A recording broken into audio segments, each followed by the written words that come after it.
코로나19 확산세가 커지면서 수도권 지역이 연일 긴장하고 있습니다. 2주 안에 감염 고리를 끊어내기 위해선 시민들의 동참이 절실합니다. 쿠팡 부천 물류센터와 관련해 지역사회 감염 걱정도 함께 늘고 있습니다. 전문가 의견을 들어보겠습니다. 쿠팡 부천 물류센터와 관련해 확진자가 늘자 막연하게 택배 관련 감염 우려까지 늘고 있습니다. 택배 걱정보다는 일상 방역에 더 신경 써야 할 것으로 보입니다. 경기도가 지난달부터 도민 1인당 10만 원의 재난기본소득을 지급했는데요. 그동안 재난기본소득이 어떻게 쓰였는지 경기도가 설문조사 결과를 내놓았습니다. 여러분 안녕하십니까? 헬로티비 뉴스입니다. 쿠팡 부천 물류센터와 관련된 확진자는 줄지 않고 있습니다. 앞으로 2주 안에 이 감염 고리를 끊어내는 게 관건일 텐데요. 취재 기자와 자세히 짚어보죠. 이정아 기자, 코로나19 지금까지의 현황 짚어볼까요? 네, 쿠팡 부천 물류센터에서 처음으로 확진자가 나온 게 지난 23일인데요. 네. 확진자 계속 늘어나고 있습니다. 부천 물류센터와 관련해 29일 기준 누적 확진자가 96명으로 늘어났습니다. 이 가운데 인천이 39명, 부천 25명, 김포 6명 등을 포함해 경기도가 38명, 서울이 19명 등입니다. 특히 물류센터에서 이제 공용으로 쓰던 작업모와 PC 등에서 바이러스 양성 반응이 함께 나오면서 더 넓은 범위에서의 감염이 이루어졌을 가능성이 제기되고 있습니다. 네, 이 쿠팡 물류센터 같은 경우는 워낙 규모가 컸고 그만큼 근무자가 많기도 했는데 이렇게 물류센터발 확산이 커진 이유 어디서 짚어볼 수가 있을까요? 네, 쿠팡 부천 물류센터에서 시작된 코로나19가 곳곳으로 번지게 된 원인에는 바로 단기 아르바이트가 숨어 있다는 지적이 제기되고 있습니다. 네. 상당수의 일용직 근로자들이 복수의 물류센터를 이제 옮겨 다니면서 일을 했던 건데요. 지난 28일 확진 판정을 받은 현대 그린푸드 경인센터 직원은 이달 중순 쿠팡 부천 물류센터에서 근무를 했던 것으로 확인이 됐습니다. 택배 물류센터의 경우 이 단순 반복의 노동이기 때문에 시간과 일자리만 있다면 언제 어느 물류센터에서든 이 작업을 할 수 있다는 특징이 있었는데요. 네. 최근 몇 달 동안 코로나19 상황이 우리 일상에 깊숙이 자리 잡은 뒤로 이 비대면 시대에 택배 물량은 더욱 폭증을 했잖아요. 네. 그래서 이런 사회적 변화에 맞물려서 단기로 일을 여러 곳에서 하는 사람들이 늘어났습니다. 일자리도 많이 늘어나기도 했고요. 이처럼 단기 아르바이트가 손쉽게 가능하다는 이유로 여러 물류센터에서 일을 했거나 이른바 투잡으로 일한 사람이 확진 판정을 받은 경우 그 피해는 더 커질 수 있는 상황입니다. 이처럼 쿠팡 물류센터로 시작해 고양 이제 수도권 물류센터에서도 이 코로나19 확진자가 잇따라 발생을 하면서 정부가 전국의 택배 터미널과 또 물류 창고를 대상으로 주요 시설에 대해 긴급 방역 점검에 나서기도 했습니다. 네. 일용직 근로자의 경우에는 이제 명부와 근무하는 일자, 연락처를 필수적으로 좀 작성을 하게 하고요. 사업장별 특성을 포함한 물류 시설 이제 방역 지침이 또 새로 마련되기도 했습니다. 지금 상황이 이렇다 보니까 고강도 사회적 거리두기로 다시 한번 돌아가야 한다 이런 목소리도 나오고 있는데 어떻습니까? 네, 기존의 몇몇 지자체에서 이제 자체적으로 해오던 사회적 거리두기의 복귀가 정부 차원에서도 일부 고려가 되고 있는 모습입니다. 정부는 장복기를 고려해서 앞으로 2주가 더 큰 확산을 막는 고비라고 보고 있습니다. 정부는 다음 달 14일까지 수도권 내 공공 다중시설의 운영을 한시적으로 중단하는 등 방역을 대폭 강화하기로 했습니다. 사실상 사회적 거리두기로의 복귀라고 볼 수 있는데요. 다만 현재 부천과 인천 등의 확진자가 집중해서 몰리고 있기 때문에 수도권으로 한정을 하긴 했습니다. 구체적으로 좀 내용을 보면요. 연수원이나 미술관, 박물관, 또 공원처럼 수도권 내 모든 공공 다중 이용시설의 운영을 중단을 하기로 했습니다. 또 정부와 지자체, 공공기관이 주관하는 이 행사 역시 취소하거나 연기하도록 권고 조치가 됐고요. 또 공공기관에서는 시차 출근제나 재택근무제, 유연근무를 적극적으로 활용하도록 해서 사람과 사람 간의 밀접도를 낮출 것을 추가로 요청했습니다. 네, 알겠습니다. 여기까지 듣죠. 이정아 기자였습니다.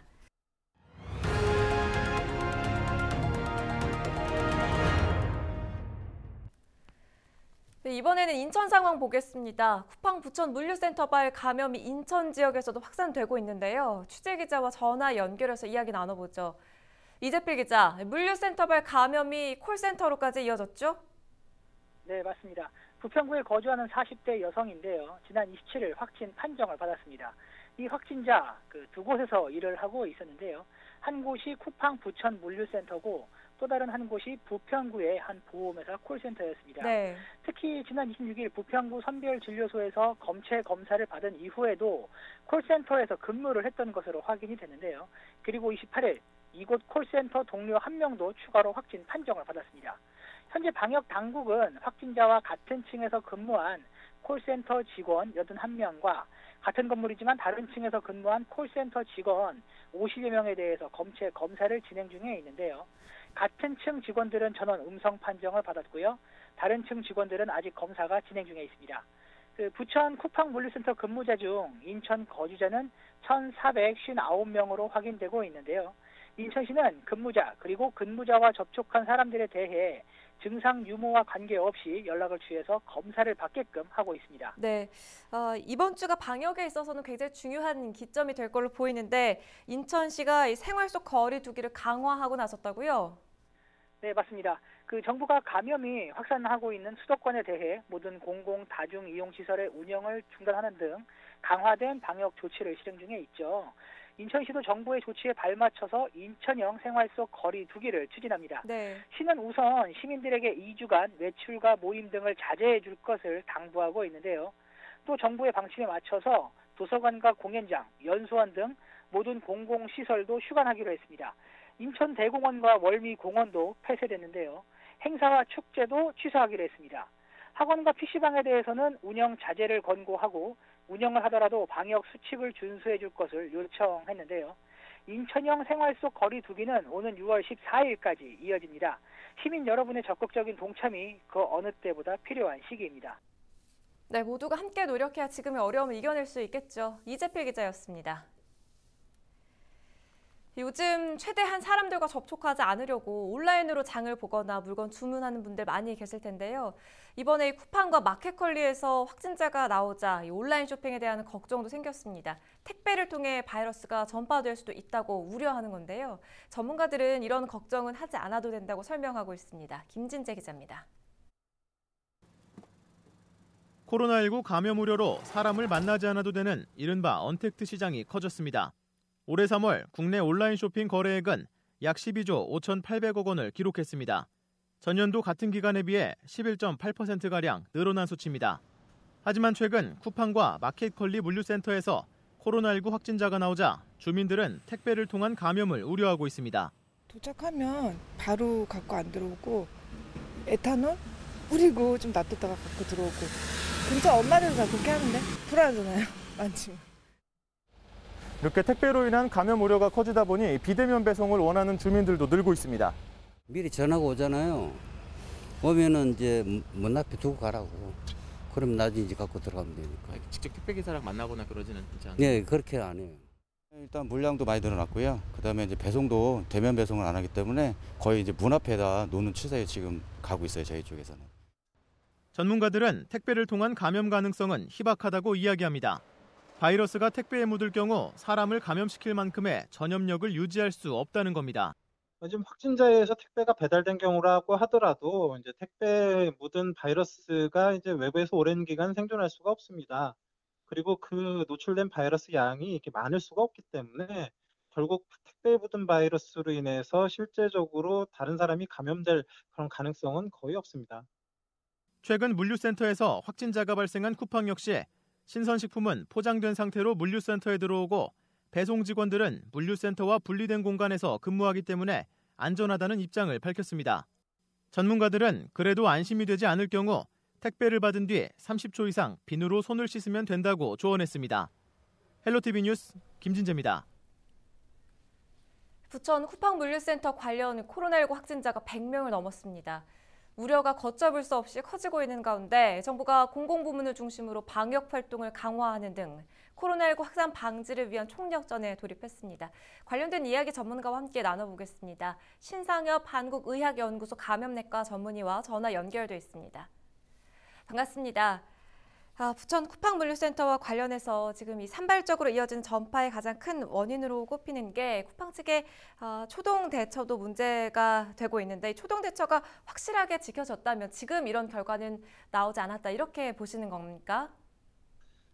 지금 이태원 클럽 코로나19 유행과 관련된 그 돌잔치에 참석했던 한 분이 5월 12일에 이제 쿠팡 물류센터에서 하루 근무를 하셨고, 이제 그 다음날 증상이 나타나셨는데요.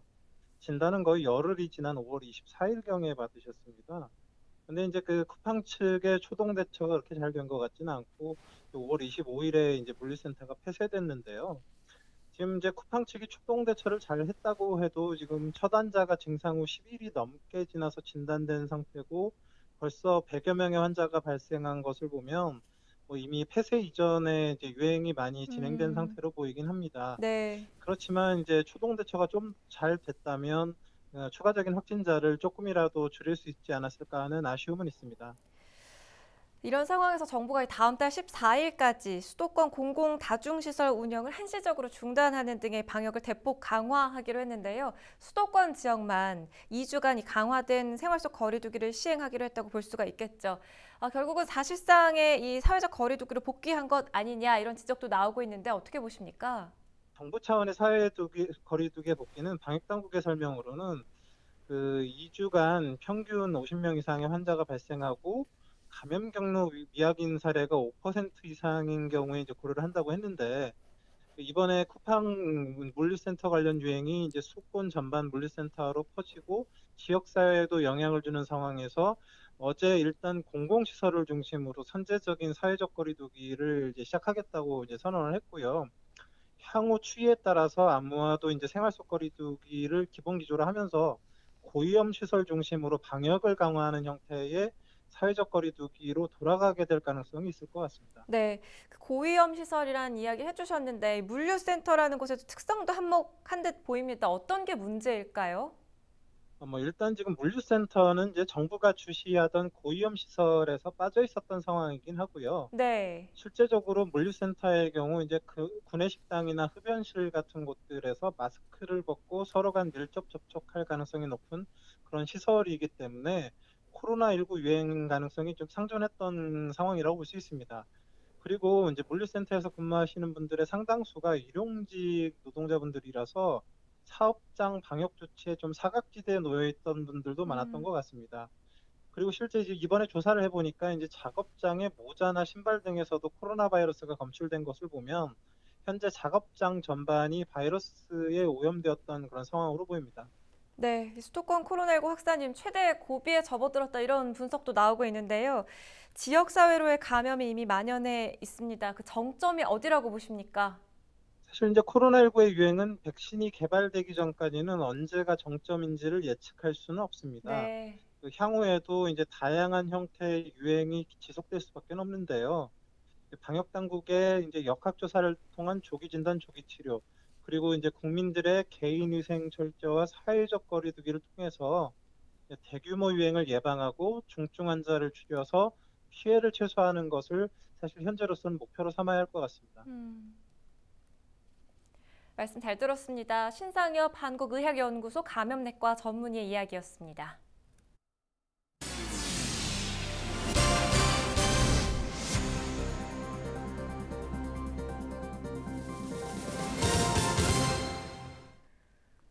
경기도가 지난달부터 도민 1인당 10만 원의 재난기본소득을 지급했죠. 그동안 도민들은 재난기본소득을 주로 어디에 사용했는지, 또 자영업자나 가정경제에는 실제로 도움이 됐는지 궁금하실 텐데요.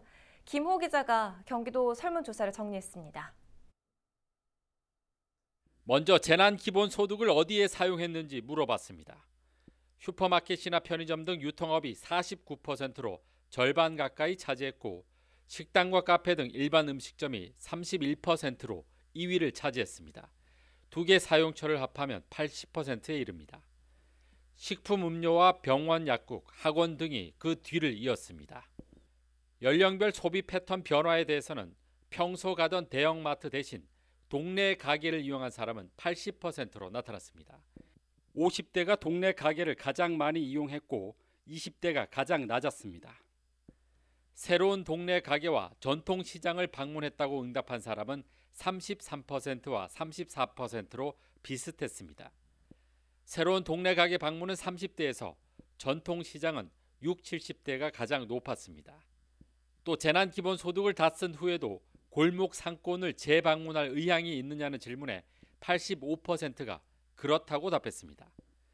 재방문 의향은 모든 연령대에서 80% 이상 높게 나와 재난기본소득 운영 취지에 부합하는 효과가 나타난 것으로 분석됐습니다. 재난기본소득이 자영업자의 경영난 극복에 도움이 될 것인가라는 질문에 매우 그렇다 34%를 포함해 87%가 도움이 될 것이라고 답했습니다. 도움이 안 될 것이다는 11%에 그쳤습니다. 또 가정 살림살이 도움에 대해서는 매우 그렇다 34%를 포함해 85%가 도움이 된다고 답했습니다. 도움이 되지 않는다는 14%에 그쳐 재난기본소득이 자영업과 가정경제에 도움이 될 것으로 전망됐습니다. 이 밖에 재난기본소득 지급에 대해서는 90%가 잘했다고 평가했으며 신청 방법과 지급 방식 등 정책 추진 과정에 대해서는 74%가 만족하다고 답했습니다. 이번 조사는 경기도가 여론조사기관인 한국리서치에 의뢰해 지난 15일부터 이틀간 만 19세 이상 도민 1000명을 대상으로 전화 면접 방식으로 진행됐으며 95% 신뢰 수준에 표본 오차는 플러스 마이너스 3.1%포인트입니다. 헬로티비 뉴스 김호입니다. 부천시가 다음 달 1일부터 외국인 재난기본소득 통합지원센터를 운영합니다. 외국인 재난기본소득의 지급 대상은 결혼 이민자, 영주권자, 그 외 등록 외국인이며 구분에 따라 지원 금액은 다를 수 있습니다. 특히 결혼 이민자와 영주권자의 경우 부천시 지급 지원금 5만 원과 경기도 지급액 10만 원을 더해 최대 15만 원까지 받을 수 있습니다. 센터가 설치되는 다음 달 1일부터 2달 동안 접수할 수 있고 접수 첫째 주에는 오부 요일제가 적용됩니다. 현장에서는 소통의 어려움을 해결하기 위해 언어별 상담 통역사를 배치할 예정입니다. 지원센터는 부천시청 인근 센트럴파크 푸르지오 2층에 들어섭니다. 인천시의 공시지가가 전년 대비 4.11% 올랐습니다. 인천시는 10개 군구에 대한 개별 공시지가를 29일 결정 공시했는데요. 지역별로는 부평구가 5.85% 올라 인천 10개 군구 중 가장 높은 상승률을 보였습니다. 5.47%가 오른 계양구는 2위를 차지했는데요. 부평구의 경우 GTX B 노선의 예비 타당성 조사 통과와 7호선 연장 이슈가 영향을 미친 것으로 분석됩니다. 계양구의 경우 계양 테크노밸리의 신도시 지정 등이 영향을 미친 것으로 보입니다. 올해 경기도 개별 공시지가가 지난해보다 5.48% 올랐습니다. 가장 많이 상승한 지역은 하남시로 9.53%가 올랐으며 포천과 동두천은 3% 초반으로 상대적으로 낮은 상승률을 보였습니다.